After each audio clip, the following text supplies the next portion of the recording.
Before you warm up another plate of leftovers, you need to hear this. What I'm about to tell you has been buried in medical journals for years, and most people, even a lot of physicians, have never put these pieces together. I'm BioBoost, and today I need to alert you to 5 everyday foods that millions of older adults reheat all the time without realizing that reheating can trigger chemical changes inside those foods that have been tied to cancer growth, inflammation, and faster aging. One major study published in the European Journal of Nutrition tracked more than 11,000 adults over age 60 for 8 years. The results were shocking.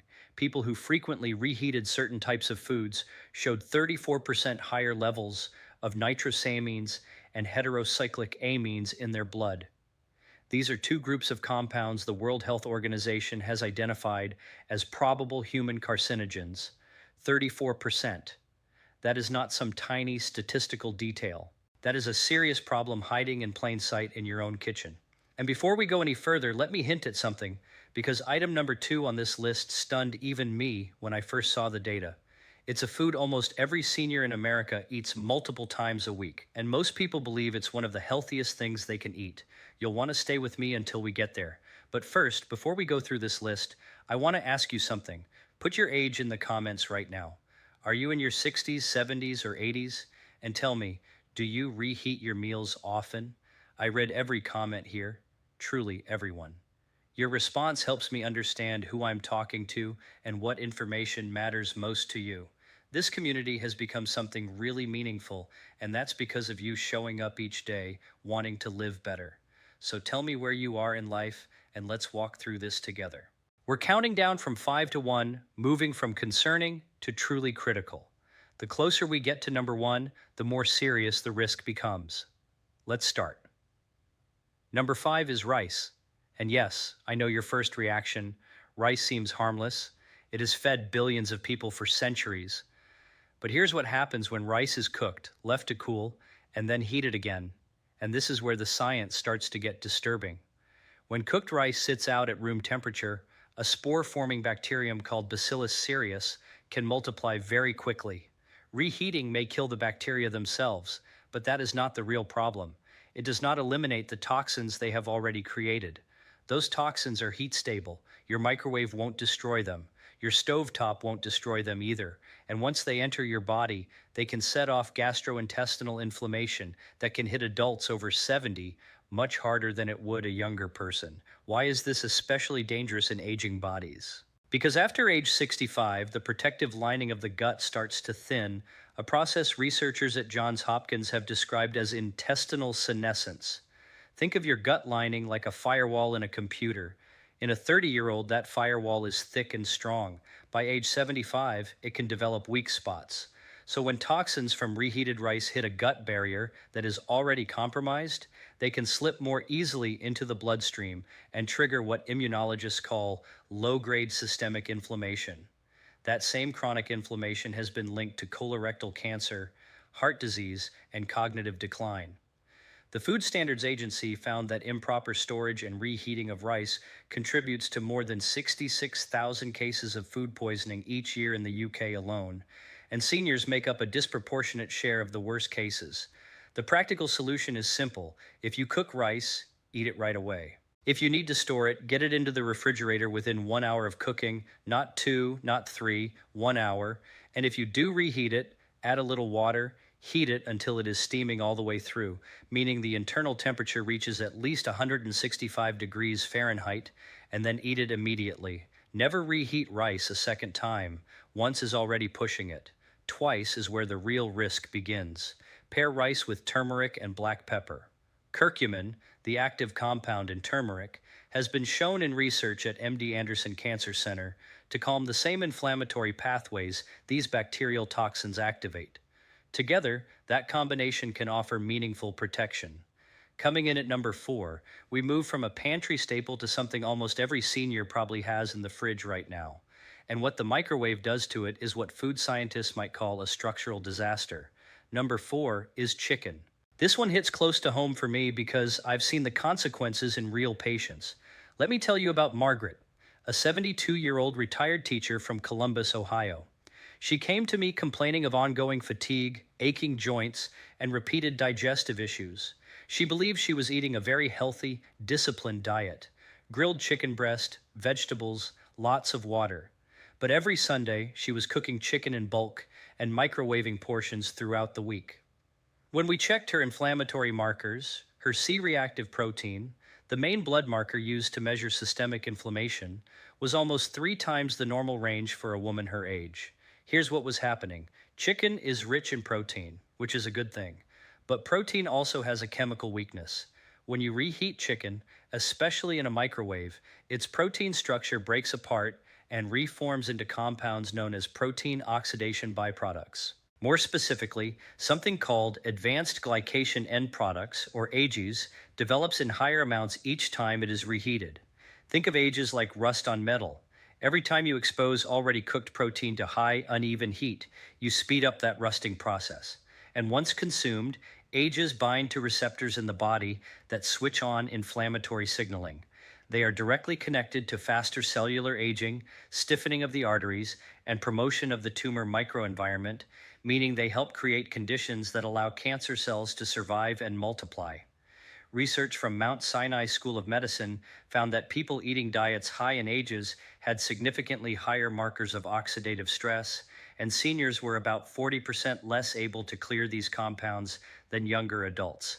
That's because after 70, the kidneys and liver, the two major organs that help detoxify the body, simply don't work as efficiently. What a 35-year-old may clear in hours can remain in an older body for days. If you enjoy chicken, and you should, because lean protein is crucial for preventing sarcopenia, the age-related muscle loss that robs so many older adults of independence, then eat it fresh. Cook only what you plan to eat in that meal. If you absolutely must reheat it, do it gently on the stovetop, add moisture, and do not go above 165 degrees. And serve it with plenty of cruciferous vegetables like broccoli or Brussels sprouts. Sulforaphane in those vegetables activates a protective protein in the body called NRF2, which helps turn on your own cellular defense system against oxidative damage. Margaret made those changes. Within 90 days, her C-reactive protein had fallen by 61%, and she told me she felt like she had gotten 10 years of energy back. Number 3 brings us to a food Americans love, one most people assume is almost impossible to mess up, and it's the one I really want you to pay close attention to before we reach the top 2. We're talking about eggs. Reheated eggs go through one of the most dramatic chemical shifts of any food you can put in a microwave. When eggs are cooked and then heated again, their proteins, especially the amino acid chains in albumin and ovalbumin, denature in a way that creates oxidized cholesterol compounds.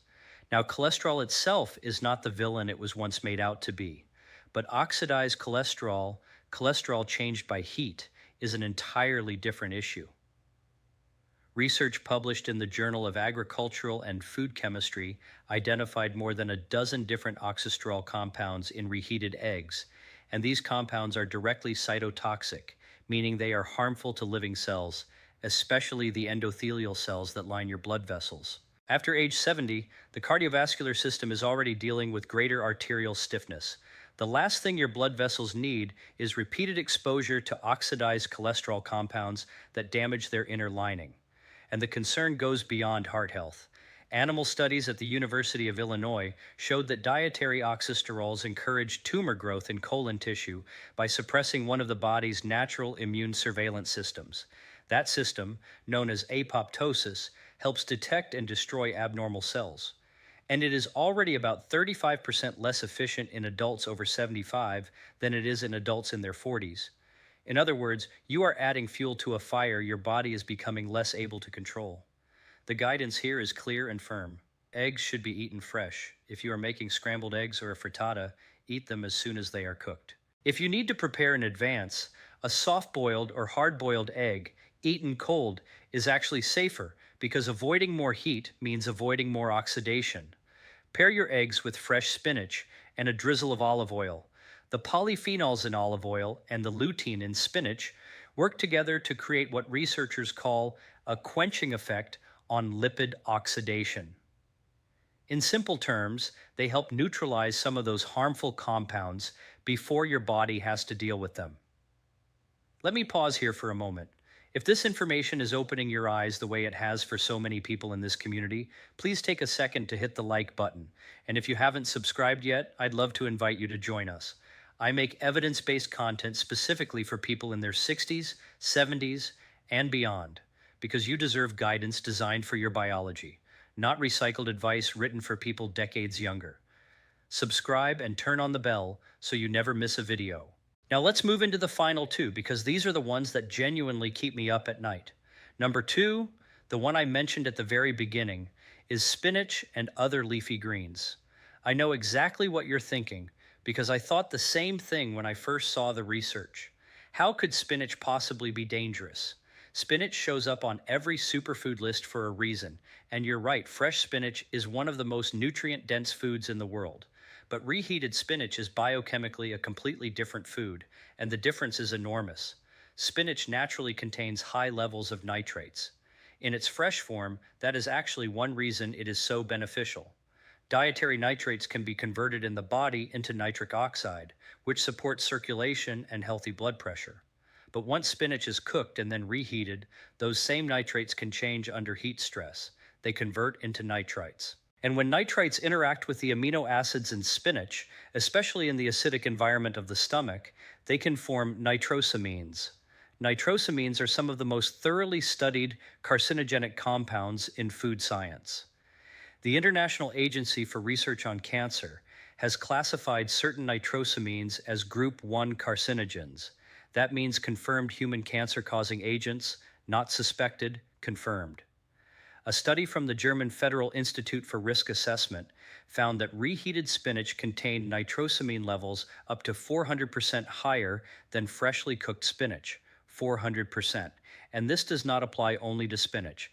The same issue affects other nitrate-rich leafy vegetables too, including kale, chard, beet greens, and celery. Same chemical process, same risk. For seniors, this is even more concerning because stomach acid production declines with age. Research from the Cleveland Clinic shows that by age 70, about 30% of adults produce significantly less stomach acid than they did in their 40s. And lower stomach acid actually speeds up the conversion of nitrites into nitrosamines. So the aging digestive system is not only more vulnerable to the damage, it is also more likely to generate the harmful compounds in the first place. Eat leafy greens fresh, or cook them and eat them immediately. If you have cooked greens left over, do not reheat them. Eat them cold in a salad, blend them into a smoothie with protein powder, or throw them away. In this case, the rule really is absolute. Pair fresh spinach with foods rich in vitamin C, such as lemon juice, bell peppers, or strawberries. Vitamin C is a powerful inhibitor of nitrosamine formation. Research from the University of Nebraska found that consuming ascorbic acid, along with nitrate-rich foods, reduced nitrosamine formation by as much as 73%. So that classic combination, spinach with lemon, is not just good flavor, it is biochemical protection. Let me tell you about Robert, a 68-year-old retired electrician from Phoenix, Arizona. He had been making large batches of sautéed kale and reheating it every morning with his eggs. He was proud of his diet. He believed he was doing everything right. During a routine visit, his oxidative stress panel showed markers that deeply concerned me. When I explained the issue with reheating greens, he was stunned. He switched to fresh salad greens and freshly cooked vegetables at each meal. He started adding lemon to nearly everything. 3 months later, his inflammatory markers had returned to normal, and he told me his doctor called it, quote, a remarkable turnaround. And now we come to number one, the most dangerous food to reheat based on the current scientific evidence. And I want you to listen carefully to every word of this. It is mushrooms. This surprises almost everyone. It surprised me too when I first reviewed the research published by the Institute of Food Technologists in the early 2000s, research that has since been repeated multiple times. Mushrooms have a remarkably complex protein structure. They contain all 8 essential amino acids, which makes them one of the few plant foods with a complete protein profile. But that same complexity is exactly what makes reheating them such a problem. Once mushrooms are cooked, their proteins begin breaking down immediately. Unlike chicken or eggs, the protein compounds in mushrooms are especially unstable when exposed to heat a second time. Reheating mushrooms rapidly oxidizes their polyunsaturated fats and generates a group of compounds called malondialdehyde, often shortened to MDA. MDA is one of the strongest markers of lipid peroxidation and cellular DNA damage known in nutritional biochemistry. Research from the Polish Academy of Sciences found that reheated mushrooms had MDA levels 380% higher than freshly cooked mushrooms. 380%. And MDA does not just stay in the digestive tract, it crosses the intestinal barrier and enters the bloodstream, where it can react directly with DNA through a process called adduct formation. In simple terms, it physically attaches to DNA strands and causes the kinds of mutations that can come before cancer develops. The National Toxicology Program has identified MDA as a clear carcinogen in animals, with substantial evidence suggesting relevance to humans as well. For seniors, this is especially damaging because the body's ability to repair DNA decreases with age. Research from the Buck Institute for Research on Aging shows that by age 75, a cell's ability to detect and repair DNA damage is about 50% lower than it was at age 45. So the damage caused by compounds from reheated mushrooms is less likely to be recognized and corrected. It builds up, and that buildup is how mutations can slowly progress into malignancy over time. The solution is wonderfully simple. Cook mushrooms fresh each time. They only take a few minutes, about 6 to 8 minutes in a hot pan with a little olive oil and garlic. If you have leftover cooked mushrooms, eat them cold in a wrap or a salad.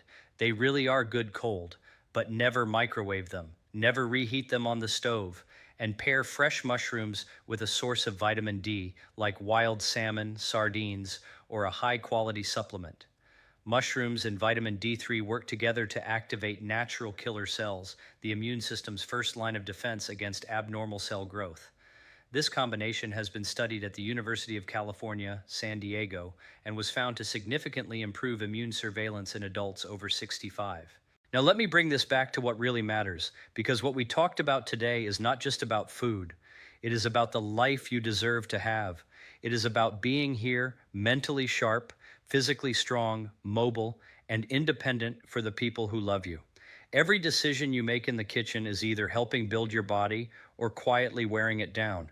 And one beautiful truth I've seen over 30 years of clinical practice is that the body, even at 75, even at 80, still has an extraordinary ability to respond when given the right inputs. Inflammation can come down, energy can come back, mental clarity can improve. It is not too late. I have seen patients in their late 70s regain vitality they thought was gone forever, simply by making smarter choices about the foods they eat. You are not just along for the ride here. You are in control. And now you have information most people will never hear. If you found this video helpful, please subscribe to BioBoost and share it with someone you care about, a husband, a wife, a brother, a sister, a friend who reheats leftovers without even thinking twice. You may be giving them a gift they do not even realize they need.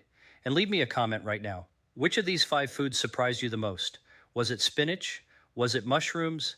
Tell me, and tell me your age, because this conversation is for you, and I'll be right here reading what you write. I'll see you in the next video. Take care of yourself. You matter.